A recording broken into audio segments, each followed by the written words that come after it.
नमस्कार, बहुत बहुत स्वागत है आपका आज का मुद्दा में। मैं हूं आपके साथ ललित और आज का हमारा मुद्दा है बीजेपी के 62 फेज, कांग्रेस का सियासी क्लेश। यहां सभी वर्गों को साधने की कोशिश करते हुए, जातिगत बैलेंस बनाने की कोशिश करते हुए बीजेपी ने अपने जिलाध्यक्ष घोषित कर दिए। लेकिन लगता है जैसे कांग्रेस को इसी का इंतजार था। कांग्रेस को इसमें भी मुद्दा दिख ही गया और दलित आदिवासी विरोधी होने का आरोप लगा दिया। वहीं बीजेपी ने उल्टा कांग्रेस पर ही आदिवासी विरोधी होने का इल्जाम मढ़ दिया। तो आखिर कैसे हो रही है इस पर राजनीति, इस पर बात करेंगे, चर्चा करेंगे। हमारे साथ मेहमान भी मौजूद होंगे, लेकिन पहले ये रिपोर्ट देखते हैं। लंबे इंतजार के बाद गुरुवार को बीजेपी ने इंदौर के नगर और ग्रामीण अध्यक्ष के नामों का ऐलान कर दिया। इंदौर के कप्तान सामने आते ही बीजेपी ने इस तरह 62 जिलाध्यक्षों का ऐलान कर दिया है। नाम सामने आते ही कांग्रेस ने बीजेपी जिलाध्यक्षों को लेकर बड़ा सियासी हमला बोला। कांग्रेस ने बीजेपी को आदिवासी और दलित विरोधी बता दिया।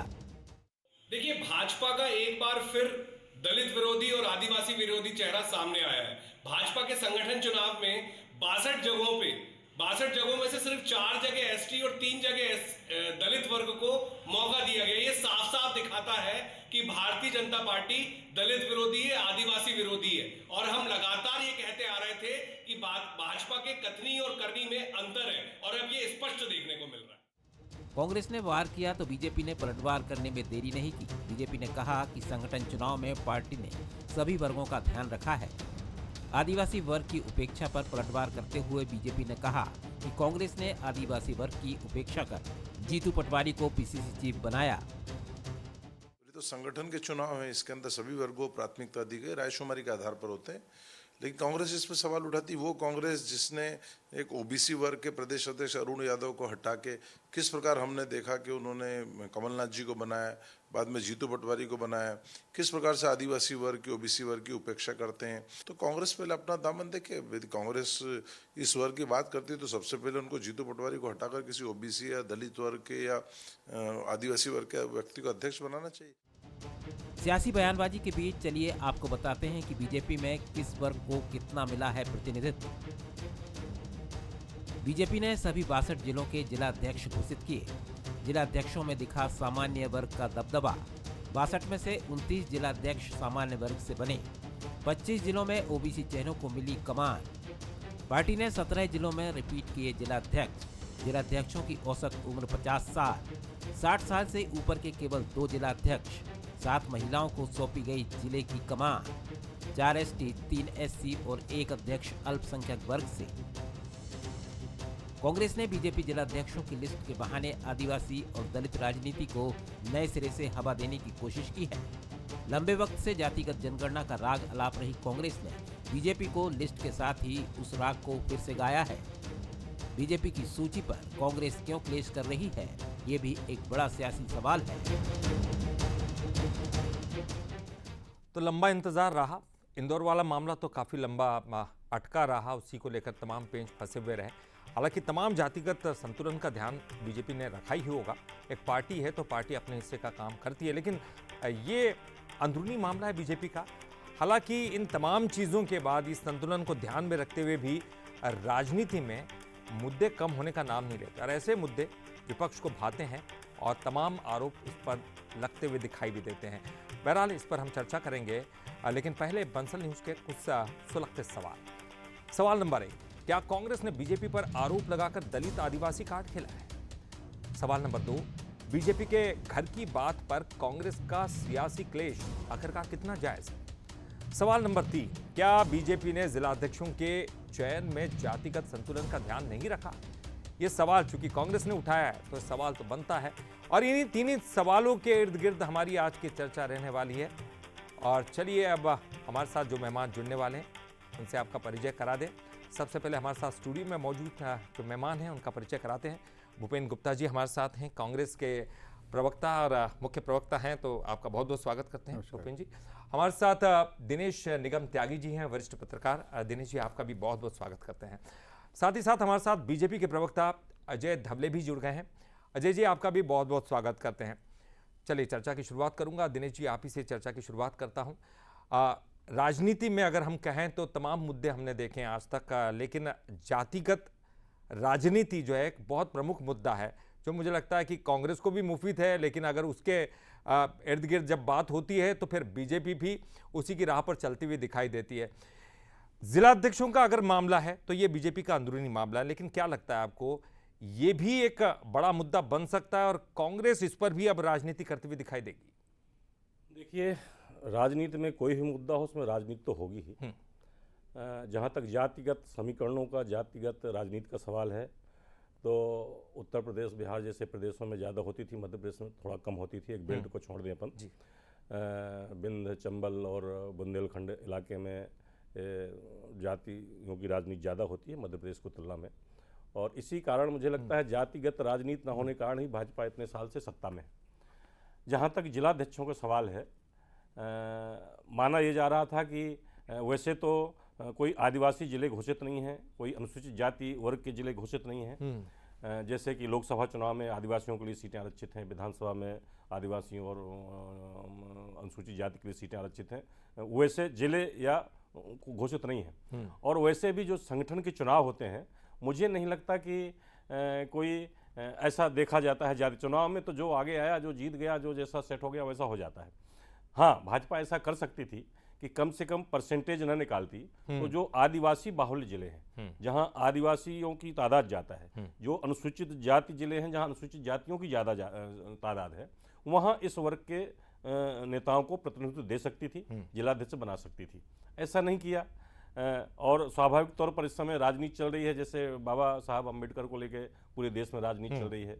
अमित शाह जी ने कुछ कहा, कांग्रेस ने उसको मुद्दा बनाया, भाजपा पलटवार कर रही है, अलग ढंग से मुद्दा बना रही है, दोनों अपने अपने अभियान चला रहे हैं। तो जाति की राजनीति पूरे देश में है और केंद्र में दलित और आदिवासी ही है। इसीलिए अब चूंकि भाजपा ने अपने सारे जिलाध्यक्ष घोषित कर दिए। पहले ये कहा जा रहा था कि भारतीय जनता पार्टी 33% महिलाओं को आरक्षण देगी, लेकिन उनकी तादाद बमुश्किल 11% है, 7 महिलाएं ही बन सकी हैं। ये माना जा रहा था कि आदिवासी और अनुसूचित जनजाति के लोगों को ये ऐसी खबर थी कि निर्देश दिए गए हैं कि जब आप पैनल बनाएं, उस पैनल में जो मेन दावेदारों को पैनल है, उसके अलावा जाजा वर्ग का या महिला प्रतिनिधि जरूर पैनल में जोड़ें। तो ऐसा माना जा रहा था कि इन वर्गों की तादाद जिलाध्यक्षों में काफ़ी संख्या में होगी। लेकिन जो रिजल्ट सामने है, जो सामने चेहरे आए हैं, तादाद काफ़ी कम है। लेकिन मुझे नहीं लगता कि जिलाध्यक्षों के चयन के कारण कोई आदिवासी, महिला या दलित वर्ग का कोई मुद्दा बन सकता है। ये क्योंकि ये संगठन का काम है, ये कोई चुनावी राजनीति से अलग हट के काम है। इससे कोई जातिगत कोई बहुत ज़्यादा एडवांटेज कांग्रेस उठा लेगी या भाजपा को नुकसान होगा, ऐसा लगता नहीं जी। तो इस पर हम चर्चा करेंगे। हमारे साथ राजनीतिक मेहमान हैं, चलिए उनका हम रुख कर लेते हैं। अजय धवले जी, आपके पास ही आना चाहूँगा, क्योंकि देखिए काफ़ी लंबा वक्त लगा, सभी ने सवाल खड़े किए, और जनरली जब लंबा वक्त लगता है तो लोग कहते हैं हो सकता है कि अपने अपने लोगों को बिठाने के चक्कर में इतनी देर लग रही होगी। इंदौर को तो हमने देखा काफ़ी लंबा समय लगा, लेकिन यहाँ तो कांग्रेस ने एक नया ही शिगुफा छोड़ दिया, और वो छेड़ ये दिया है कि आप जातिगत संतुलन बनाने में असफल रहे। आपको भी लगता है ऐसा, और क्या ये भी एक बड़ी वजह रही देर होने की? ललित जी, मुझे लगता है जो लोग भारतीय जनता पार्टी को जानते हैं वो भारतीय जनता पार्टी की राजनीति को जानते हैं। भारतीय जनता पार्टी हमेशा से एक सामाजिक संतुलन वाली राजनीति करती है, हमेशा से प्रतिनिधित्व देने वाली बात करती है। और निश्चित रूप से आपने देखा है, जब जब भारतीय जनता पार्टी के संगठन की बात हो या सत्ता की बात हो, भारतीय जनता पार्टी निश्चित रूप से सभी का सर्वजन हिताय सर्वजन सुखाय की बात करती है, और ये हमारे नीतियों से भी स्पष्ट होते रहता है। हाल ही का जो प्रासंगिक विषय जो हमारे संगठन पर्व 2024 के अंतर्गत हमारे 62 जिलों के जिलाध्यक्षों का निर्वाचन की प्रक्रिया संपन्न हुई है, मुझे लगता है कांग्रेस को एन केन प्रकार इस विषय को क्योंकि किसी के भी मन में ये नहीं सहज सुलभ प्रश्न है कि भारतीय जनता पार्टी जैसे विश्व के सबसे बड़े दल में एक बिना किसी क्लेश के एक पूरी की पूरी निर्विघ्न, जिसको हम कहें कि निर्वाचन की प्रक्रिया संपन्न हो जाती है। यही कांग्रेस होती तो यहाँ कार्यालय दफ्तर दिला दिए जाते, और हमने देखिए कि छोटी छोटी नियुक्ति के लिए किस प्रकार की मारकाट कांग्रेस में मचती है। लेकिन भारतीय जनता पार्टी अपने बूथ से लेके मंडल से लेके हमारे जिलों के निर्वाचन निर्विघ्नता के साथ में संपन्न हुए, और एक पारदर्शी प्रक्रिया के साथ में लोकतांत्रिक तरीके से रायशुमारी के माध्यम से संगठन के कार्यकर्ताओं का मत लेके उनके मत का सम्मान करते। अजय जी, लेकिन देर हुई, यानी कि दबाव तो था, कुछ ना कुछ तो परेशानी थी, प्रॉब्लम थी, इसी वजह से देर भी हुई। जी, निश्चित रूप से ललित जी, जब आपका संगठन बड़ा हो जाता है तो सभी विचारों का आदान प्रदान होता है, उनका समन्वय, संपर्क और संवाद, ये तीन प्रक्रियाएं नियमित रूप से संगठन में होती है। उसका अपना स्थान होता है। उसके बाद में जो निर्णय संगठन लेता है उसको भारतीय जनता पार्टी के कार्यकर्ता सर्वोपरि मान के काम करते हैं। आज प्रश्न जो कांग्रेस ने खड़ा किया कि जातिगत जातियां देख रहे कि हमारे जिलाध्यक्ष कौन से कितने वर्ग से आते हैं, तो मुझे लगता है सबसे पहले बात तो कांग्रेस किसी बात का विचार कर ले कि जो भी जिलाध्यक्ष बने वो भारतीय जनता पार्टी के कार्यकर्ता हैं और भारतीय जनता पार्टी ने अपने कार्यकर्ताओं को दायित्व दिया है। दूसरा बड़ा प्रश्न, यदि आप सामाजिक प्रतिनिधित्व की बात करते हैं तो जो दो प्रश्न हमारे जो ओपनिंग बाइट चला उसी में दिखा है कि आप आदिवासी वर्ग का हक मारकर जीतू पटवारी को आप प्रदेश कांग्रेस का अध्यक्ष बना रहे, आप विक्रांत भूरिया जैसे एक पढ़े लिखे आदिवासी जो युवक कांग्रेस का अध्यक्ष था उसको हटाकर एक सम्रान परिवार के युवक को युवक कांग्रेस का अध्यक्ष बना रहे। ये सामान्य से प्रश्न। ओबीसी वर्ग से आए हुए हैं अरुण यादव जी को हटाकर आपने कमलनाथ जी जिन्होंने ना कभी अपनी जाति डिस्क्लोज की ना करने का वो भी समझते कि डिस्क्लोज नहीं करने की आवश्यकता है, ऐसे व्यक्ति को आपने प्रदेश कांग्रेस का अध्यक्ष बनाया, बाद में आपने मुख्यमंत्री बनाया, किसी ने जाति नहीं पूछी। तो जब आपको सिलेक्टिव राजनीति करनी होती है ललित जी, तब आप जातियों का कार्ड खेलते हैं। राहुल जी 2024 के विधानसभा चुनाव में जिस किसी ने राहुल जी को जाति का ये कार्ड हटा दिया है उसने उसका दुरुपयोग नहीं बताया राहुल जी ने, कि उसके प्रोस तो बता दिए लेकिन कौन किसी ने नहीं बताया कि देश में जब जब विभाजनकारी राजनीति करने का आप प्रयास करेंगी, देश की जनता संगठित होगी, देश की जनता एकत्रित होगी और वो विकास को चुनेगी, वो राष्ट्रहित को चुनेगी। कांग्रेस यदि आज भी देश को और पार्टियों को जाति पाति में बांटना चाहती है तो मुझे लगता है ऊपर से लेके नीचे तक के कांग्रेस अपने संगठन का लेकिन कुछ भी हो अजय जी, कहीं ना कहीं बीजेपी वो जो कांग्रेस का नैरेटिव उसमें भी फंसते हुए नजर आ रही है, कहीं ना कहीं उनको भी जातिगत संतुलन का ध्यान रखना पड़ रहा है। मैं आऊंगा आपके पास, लेकिन भूपेंद्र जी की प्रतिक्रिया भी ले लें। भूपेंद्र जी, आखिरकार क्या वजह है, क्या जरूरत है? वो कह रहे हैं कि आप अपनी पार्टी की तरफ देखिए, जीतू पटवारी को आपने बनाया, आपने जातिगत संतुलन का कहाँ ध्यान रखा? विक्रांत भूरिया के साथ आपने जो कुछ किया उसकी तरफ उनका इशारा हो जाता है।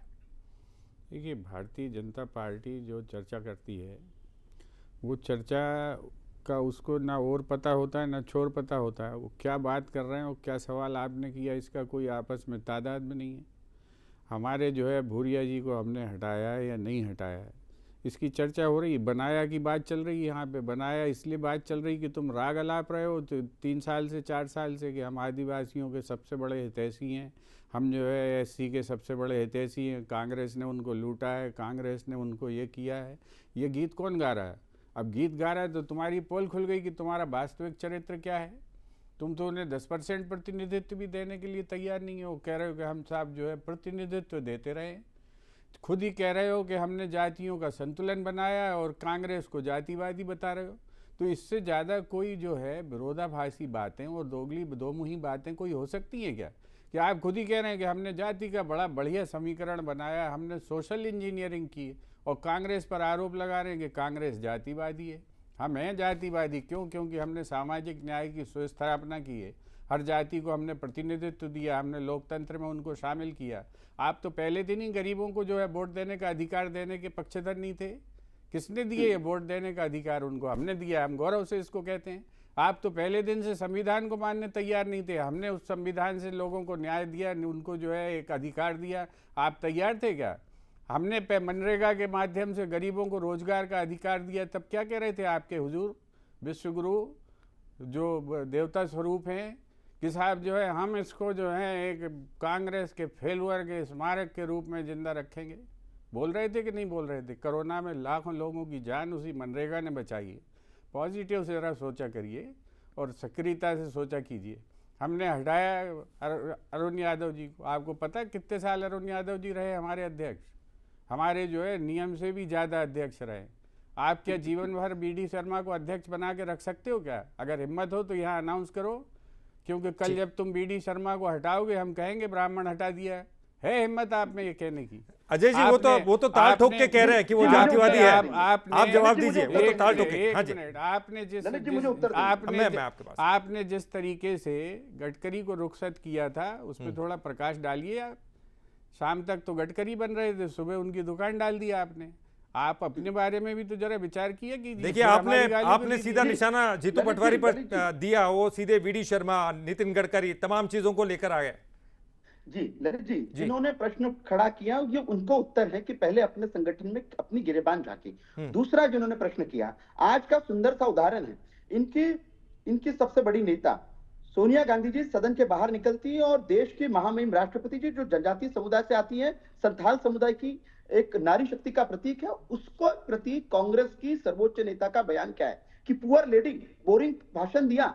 इस प्रकार की जिस किसी की भावना है, इस प्रकार की जिनकी सोच है, वो आज सामाजिक समीकरणों की बात कह रही है। हमने कहा कि हमने social engineering letter and spirit में इंप्लीमेंट किया है। आप हमारे संगठन को देखेंगे, आप हमारी सरकारों का प्रतिनिधित्व देखेंगे, जब जब भारतीय जनता पार्टी ने, आज हम केंद्रीय मंत्रिमंडल की बात कर ली, देश की स्वतंत्रता के बाद में सर्वाधिक यदि लोग ओबीसी को प्रतिनिधित्व किसी मंत्रिमंडल में मिला है, आदरणीय प्रधानमंत्री श्री नरेंद्र मोदी जी का मंत्रिमंडल है। और भूपेंद्र जी, आप बहुत सारगर्भित डिबेट करते हैं, आप वरिष्ठ प्रवक्ता है कांग्रेस की, लेकिन मुझे लगता है फैक्ट्स की जब बात आएगी और देश को जातियों की लड़ाने की बात आएगी, तो कांग्रेस का एकमात्र नाम लिखा जाएगा जिसका नेता चीख चीख कर मीडिया को जाति पूछ रहा है, जिसका नेता देश के सड़क के चलने वाले आम आदमी को जाति पूछ रहा है, और आज आप देश में पार्टियों के अंतर्गत भी पूछ रहे कि प्रतिनिधित्व।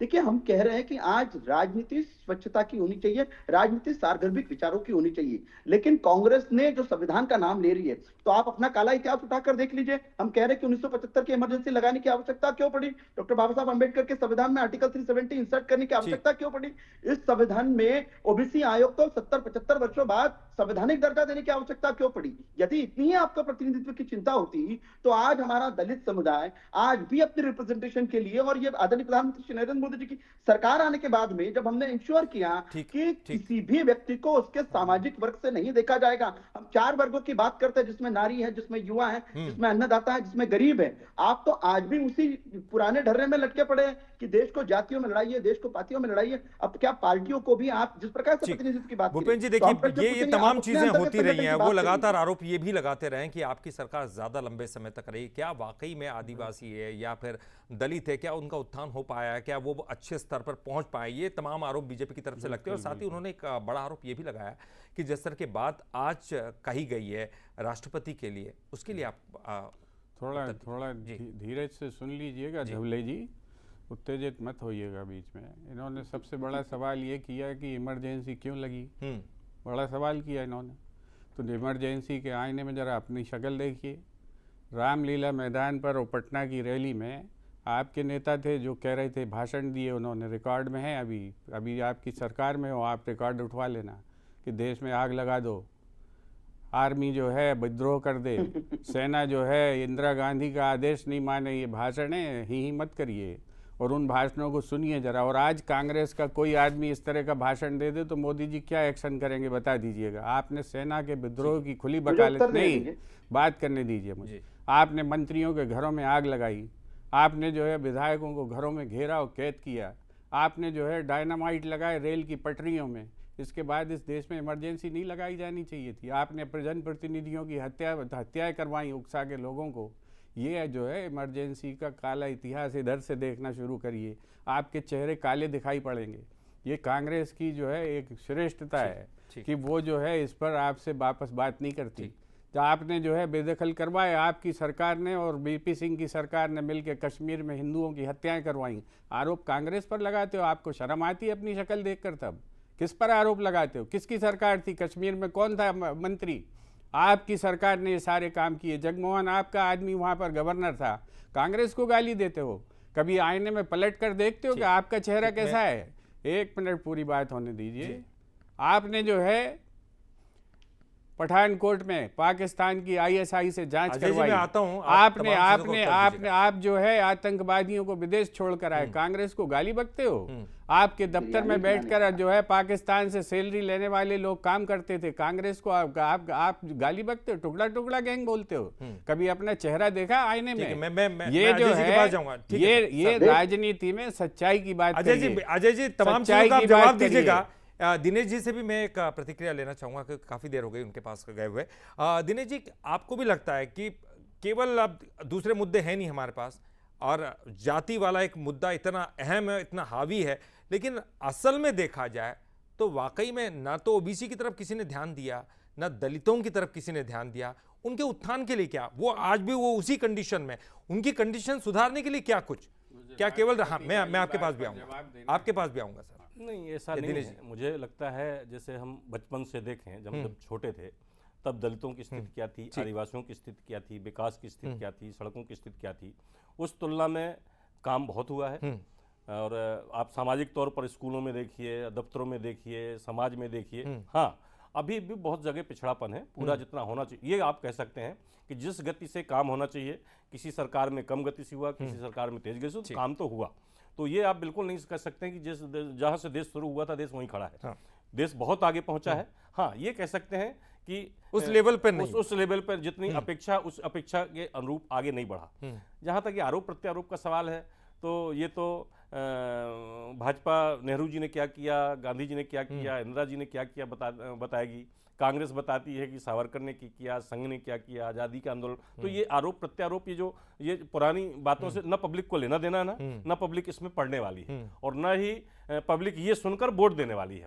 जो होना तो जैसे इमरजेंसी लगी, इमरजेंसी के बाद चुनाव हुए, इंदिरा गांधी चली गई, बुरी तरह हारी, लेकिन इसके बाद में जब चुनाव हुए तो इंदिरा गांधी वापस आ गई, मतलब पब्लिक ने माफ कर दिया। तो जैसे पंजाब का उदाहरण लीजिए, पंजाब में कहते हैं सिख हत्याकांड हुआ, इसके बाद जो है कई बार सरकारें कांग्रेस की बनी लेकिन भाजपा की नहीं बनी, अकाली दल की बनी। तो ये जो पुराना है ना, ये पब्लिक, आप ये समझिए 15 दिन में, 20 दिन में, 2.5 साल में सब भूल जाती है। बीपी सिंह कैसे आए तेजी से, और बीपी सिंह कैसे चले गए। तो राजनीति में पहले जो हुआ है अब वही होगा। पहले उदाहरण देके आज की राजनीति की जाए, ठीक नहीं। हाँ, आज की तारीख में कैसी राजनीति हो रही है, इस पे ध्यान देने की जरूरत है। और कांग्रेस का चूंकि दलित और आदिवासी वोट बैंक रहा है, तो कांग्रेस इसलिए जहां भी मौका मिलता है इस मुद्दे को पकड़ती है और भाजपा पलटवार करती है। अब ये भाजपा, आदिवासी और दलित कहां जाता है, ये देखना पड़ेगा। अजय जी, बात तो सही है, पुरानी बातों का ध्यान क्यों रखें? अब आपके पाले में भी गेंद है, आप सरकार में हैं, आपको सब कुछ करना है, उनका ध्यान भी आपको रखना है। वो वोट बैंक अगर कांग्रेस का माने तो वो वोट बैंक तो आपको भी चाहिए। देखिए ललित जी, मूल प्रश्न यह है कि भारतीय जनता पार्टी हमेशा से कहती है कि हम जाति पाति की राजनीति नहीं करते। हमने जो 4 वर्गों का आदरणीय प्रधानमंत्री श्री नरेंद्र मोदी देश के समक्ष रखा है, वो हमारे विकास का और हमारे देश की गति का केंद्र बिंदु मान के ही नीतियां बन रही है। आज मूल प्रश्न यहां से आया कि 2024 का लोकसभा का चुनाव, ये इसलिए भी इस देश में हमेशा से याद रखा जाएगा कि कोई दल, राजनीतिक दल सत्ता प्राप्ति के लिए कितनी नीचता पे गिर सकता है। संविधान की किताब लहराने वाले उन संविधान के प्रोविजन को कभी पढ़ ले। आज भूपेंद्र जी ने प्रश्न कहा कि आप देश में अराजकता फैलाना चाह रहे, तो वो व्यक्ति जो विदेशों में जाके भारत की डेमोक्रेटिकली इलेक्टेड गवर्नमेंट को हटाने की बात करता हूं, जो व्यक्ति इंडियन स्टेट के विरुद्ध लड़ाई की बात करता हूं, वो व्यक्ति इस बात को भी ध्यान रखे कि संवैधानिक मूल्यों में हमारी संस्थाओं का सम्मान होता है, हमारे यहाँ निर्वाचित पदों का सम्मान होता है। हमने भी कांग्रेस के 50 वर्षों के शासनकाल में हमेशा से संवैधानिक पदों की गरिमा के साथ में सम्मान किया है। आज का उदाहरण मैंने दिया कि जनजातीय समुदाय से आने वाली एक महिला का इस प्रकार से कांग्रेस की सर्वोच्च नेता अपमान कर रही है और आप उसी दिन जाति की डिबेट कर रहे हैं। तो मुझे लगता है ये मैंने वो सवाल तो उनसे पूछा था, वो जवाब देंगे उसका। दोगली राजनीति का परिचायक है।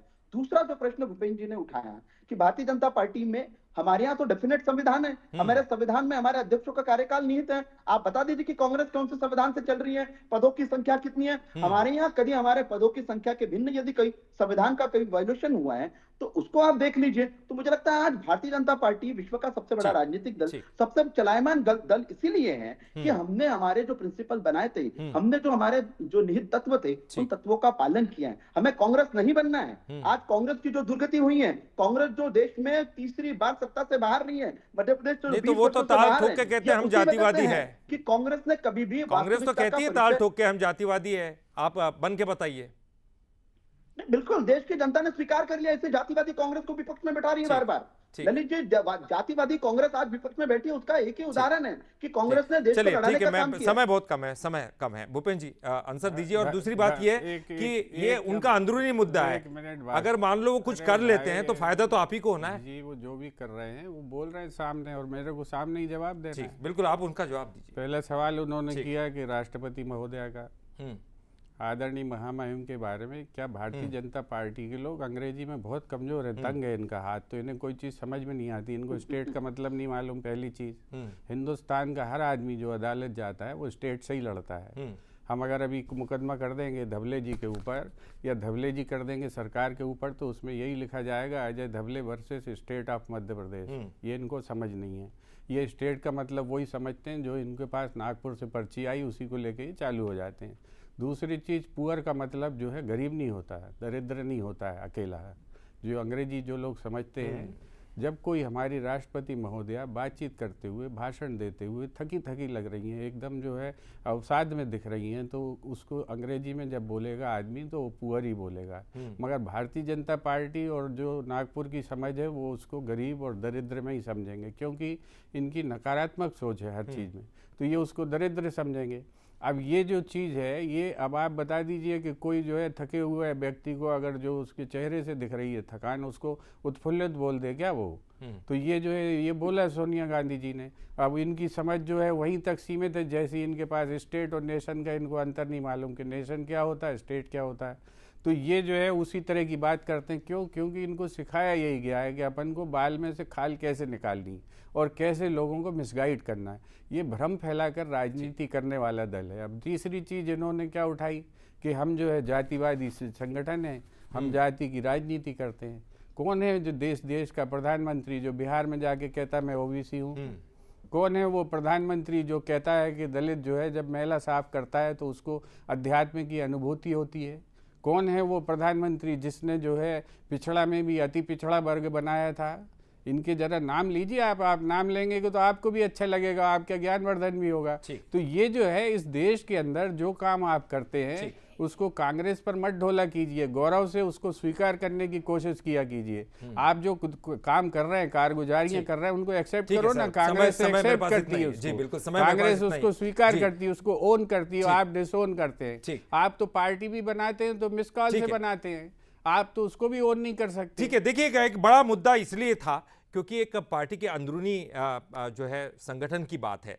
अब संगठन ने किसको दिया किसको नहीं दिया, संगठन के जो तमाम लोग हैं वो अंदर असंतुष्ट होंगे, बाहर आएंगे तो कांग्रेस के पास ही जाएंगे अगर बीजेपी से कुछ होता है। लेकिन सवाल ये है कि वाकई में जाति के लिए राजनीति करते हैं तो उन जातियों के लिए हम कितना ख्याल रखते हैं, उनके उत्थान के लिए हम कितना प्रयास करते हैं। ये तमाम चीज़ें जो कि वो जाति, वो समुदाय, वो संगठन वो समझता है कि उसके फेवर में किस पार्टी ने कितना काम किया है और इसीलिए फिर वो वोट भी करता है। चलिए, बहुत बहुत शुक्रिया आप तीनों का ही, बहुत बहुत शुक्रिया इस डिबेट में पार्टिसिपेट करने के लिए।